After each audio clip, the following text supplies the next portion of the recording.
Okay, today we're going to do another video on the Celts. And this one is Celtic Civilization, exploring the art, mythology, and legacy of the ancient Celts. You understand what I'm going to say? Welcome. Welcome to Mr. Giant Reacts to Ting and Ting and Ting. I'm Mr. Giant, and without further ado, we'll go into this. Let's YouTube and simmer. The Celts were a diverse group of people who inhabited much of Europe from around the 8th century BC to the 1st century AD. They were known for their distinctive culture, which included intricate metalwork, beautiful art, and a unique language. One theory is that the Celts originated in what is now modern-day Austria and Switzerland. This theory is based on the fact that the Hallstatt culture, which flourished in this region around the 8th century BC, shares many similarities with later Celtic cultures. For example, both cultures produced intricate metalwork and pottery, and both buried their dead in elaborate tombs. Some historians believe that the Hallstatt culture was a precursor to the Celts, and that the Celts emerged from this region and gradually spread throughout Europe. Another theory is that the Celts originated in what is now modern-day France. This theory is based on the fact that the Latine culture, which flourished in this region around the 5th century BC, is considered to be a classic example of Celtic culture.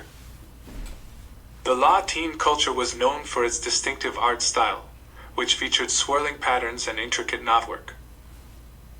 Some historians believe that the Latine culture was the true birthplace of the Celts, and that the Hallstatt culture was simply a regional offshoot.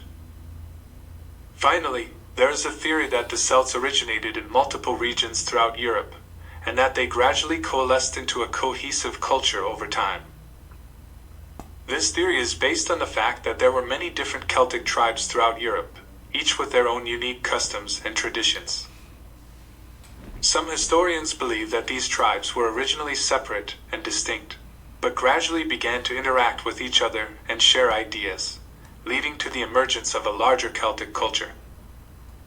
Celtic society was a highly stratified structure, with different classes of individuals occupying different roles and positions.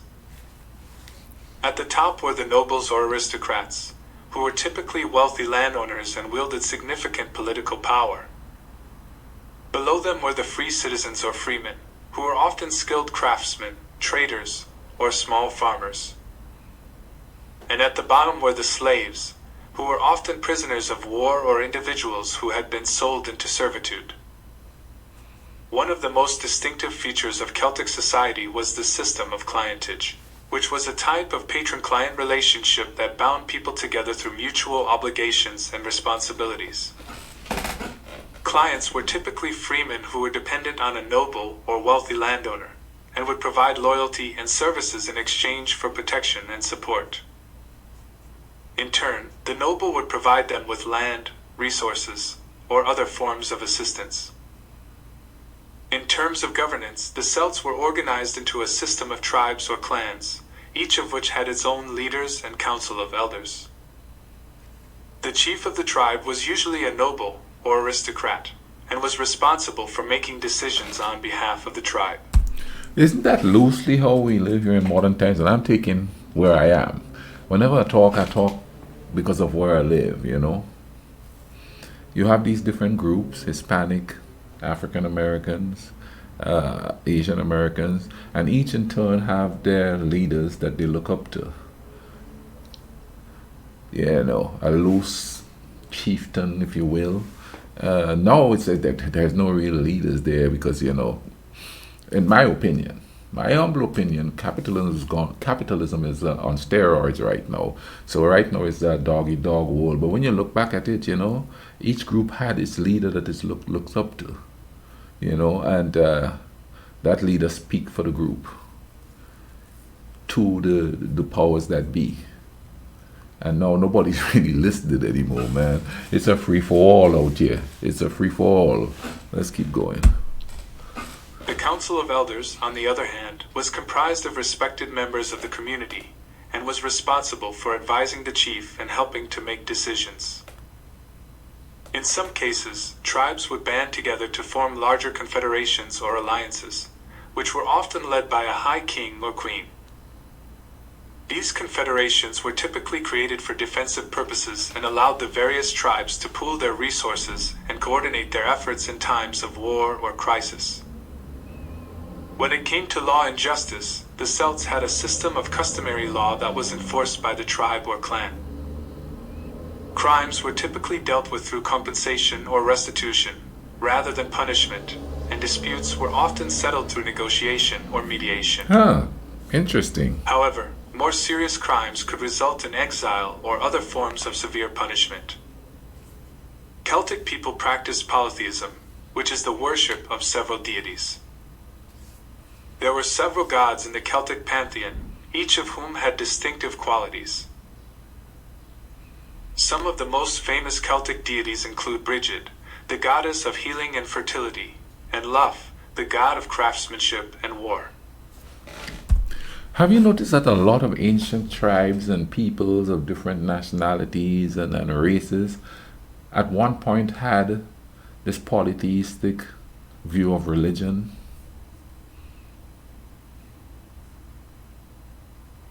If things have changed so much till now, who's to say it's not going to change in the future? I would love to be around to see when people don't believe in stuff anymore. Maybe by then they're going to start believing in the human race, huh?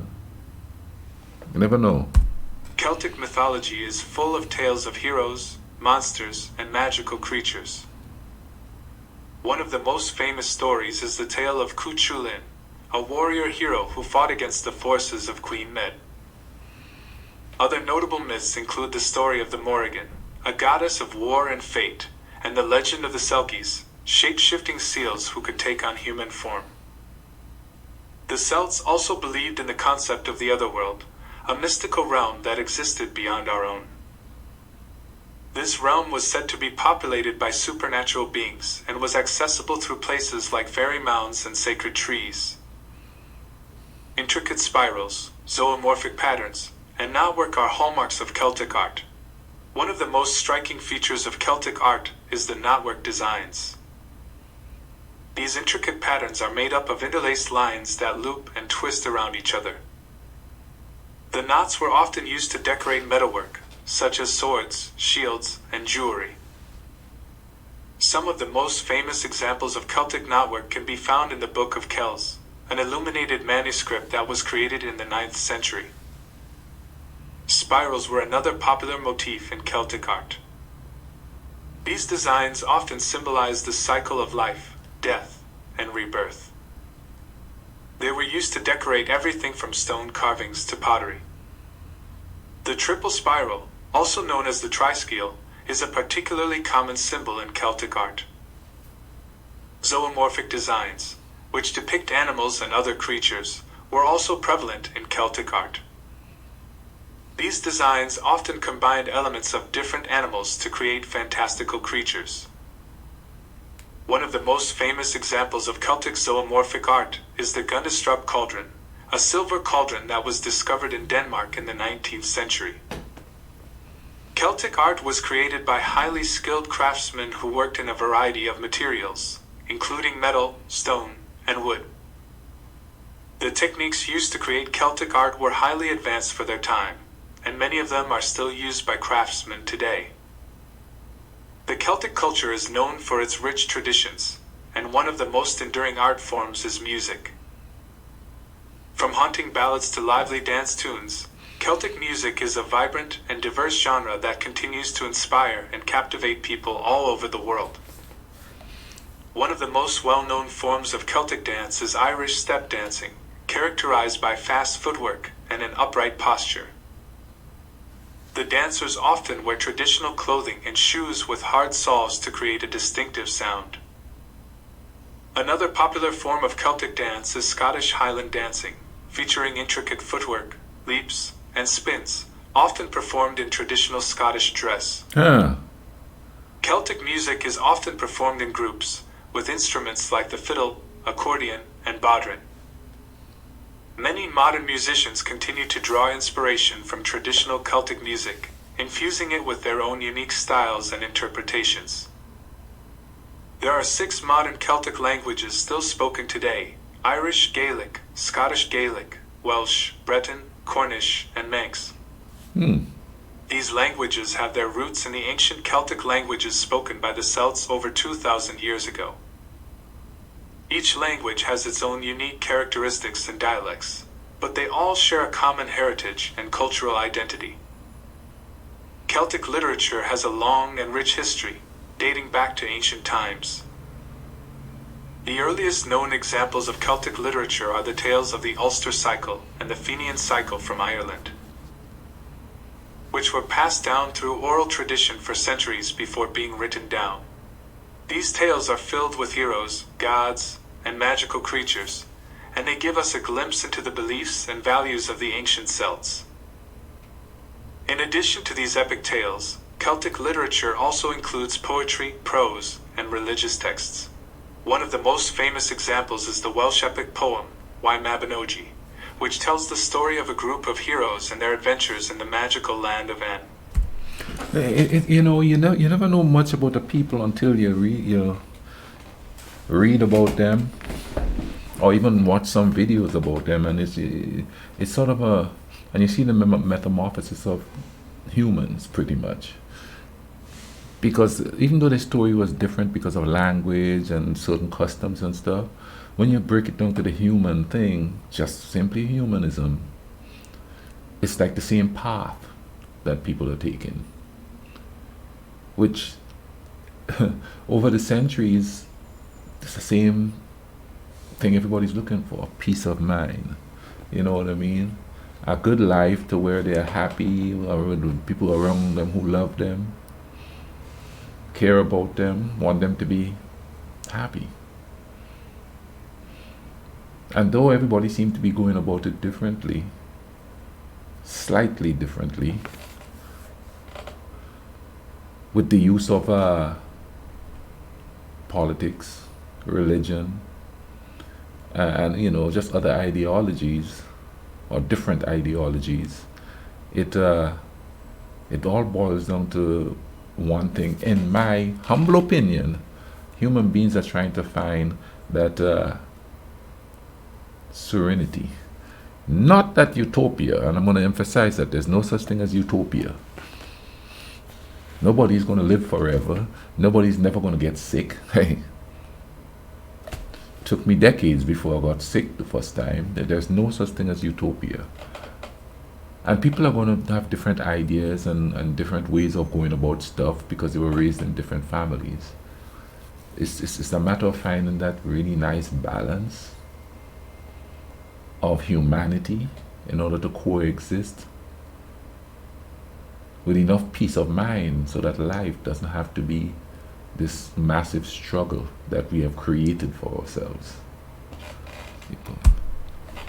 A significant interaction between the Celts and the Roman Empire had occurred. When the Roman Empire expanded into Gaul and Britain, they encountered the Celtic tribes who inhabited these lands. At first, the Romans and the Celts had a peaceful relationship, with the Celts even adopting some aspects of Roman culture such as their language, technology, and religion. However, tensions soon arose, and the Romans began to see the Celts as a threat to their empire. They launched several military campaigns against the Celtic tribes, which led to the eventual conquest of Gaul and Britain. The Roman influence on the Celts was significant, as they introduced new technologies such as roads, aqueducts, and sanitation systems. The Romans also introduced Christianity to the Celts, which eventually became the dominant religion in many areas. However, the Celtic culture remained strong, and many aspects of their art, music, and literature survived the Roman occupation. The impact of the Romans on the Celts was both positive and negative. While the Romans introduced new technologies and religion, they also imposed their culture and way of life on the Celts, which led to the loss of some of their traditions and beliefs. There were several people throughout Celtic history who made significant contributions to their communities and left a lasting impact on the world. Let's take a closer look at some of the most famous among them. First up, we have Boudica, also known as Boadicea, who was a queen of the Iceni tribe in Britain during the Roman occupation. In 60 AD, Boudica led a rebellion against the Romans after they violated her tribe's rights and mistreated her family. Her army was made up of many different Celtic tribes, and together they sacked several Roman cities before finally being defeated. Boudica's bravery and leadership have made her a symbol of resistance and national pride in Britain, and her story continues to inspire people today. Another notable Celtic figure is Saint Patrick, who is widely known as the patron saint of Ireland. Oh. Although he wasn't actually Irish himself, Saint Patrick was kidnapped by pirates and taken to Ireland as a slave when he was young. After escaping and returning to his home in Britain, he had a vision that called him to return to Ireland and convert the pagan Celts to Christianity. Saint Patrick is credited with bringing Christianity to Ireland and helping to spread literacy and education throughout the country. Moving on, we have Brehon law, which was the ancient legal system of the Celtic people. Brehon law was based on a complex set of customs and traditions, and it emphasized the importance of fairness, equality, and mutual respect. This legal system was so effective that it survived for centuries even after the arrival of Christianity and the influence of Roman law. Brehon law was eventually replaced by the English common law, but its legacy can still be seen in modern Irish law and culture. Finally, we have William Wallace, who is perhaps best known for his role in the Scottish Wars of Independence in the late 13th century. Wallace led a series of successful military campaigns against the English, including a decisive victory at the Battle of Stirling Bridge in 1297. Although he was eventually captured and executed by the English, Wallace's bravery and determination have made him a national hero in Scotland and a symbol of resistance against tyranny and oppression. There are several reasons why Celtic culture has remained popular throughout the centuries. One of the most significant is their connection to nature. The Celts believed that the natural world was alive with spirits and energies, and they respected and revered the land, sea, and sky. Their art and mythology reflect this reverence, Oh, that's with beautiful. many depictions of animals, plants, and natural landscapes. This connection to nature continues to inspire people today, as we strive to live more sustainably and harmoniously with the environment. Another reason for the enduring appeal of Celtic culture is their art and mythology. The Celts produced stunning artwork in a variety of mediums, from intricate metalwork to beautiful illuminated manuscripts. Their mythology is rich with gods, goddesses, heroes, and monsters, and their stories continue to capture our imaginations.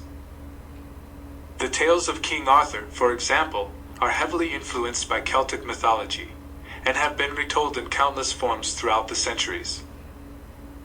The intricate knotwork and designs found in Celtic art also continue to influence modern design and fashion. Finally, the Celts have a reputation as fierce warriors, and this has added to their enduring appeal. Their military prowess was legendary, and their warriors were feared and respected throughout the ancient world. This reputation for strength and courage continues to inspire people today, and is often celebrated in popular culture through films, books, and other media. Thank you for joining me on this journey through the history and culture of the... Okay, now that was quite interesting. Quite interesting. And like I said, with every historical video I watch, the similarity in these cultures' evolution is evident, I should say, you know what I mean?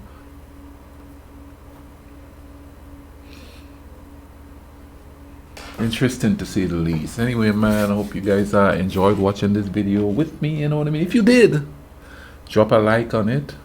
Go ahead and subscribe, because there's going to be a lot of videos about this guy like this coming up and thing, you know what I mean? Plus other funny videos, you understand? I'm going to leave a link in the description to this video. And also leave cards up here so you could go watch other videos. You know, just keep watching. Click on that next one. Click, click. Go watch another one there about the Celts and thing, you know. And tell your friends, man, you know what I mean? the recent events in my life make me know, hey, I like doing this. I want to do this. You know what I mean? Alleviate some of the stress from the other place. Concentrate on this. So, show some important thing for me, while I do this vibe and thing, And thanks to those who have sent suggestions. Keep sending suggestions to me. I'll leave an email address in the description that you can send me suggestions for videos. Now, if you send it to the email address, you're gonna get a shout out up here. You understand what I say? I'll give you a shout out to say who suggested that I watch this video. Like I said, I'll leave the email address in the description so you could do that. You understand what I'm saying? Let's do the dialogue thing, you know what I mean? And for those of you who emailed me and stuff because I was under the weather lately, thank you so much for that. And it's kind of cool that you all do that, because that's what this channel is all about. Taking care of each other, taking care of yourself, looking for that peace of mind and that love and all of that cool stuff. You understand what I say? So let's keep it going. Let's if you just wear that love and peace and stuff on your chest, man. You know what I mean? If you don't have the voice to get on the internet and stuff and spill it, wear it on your chest every day. All right. You all have a good day. Cool runnings.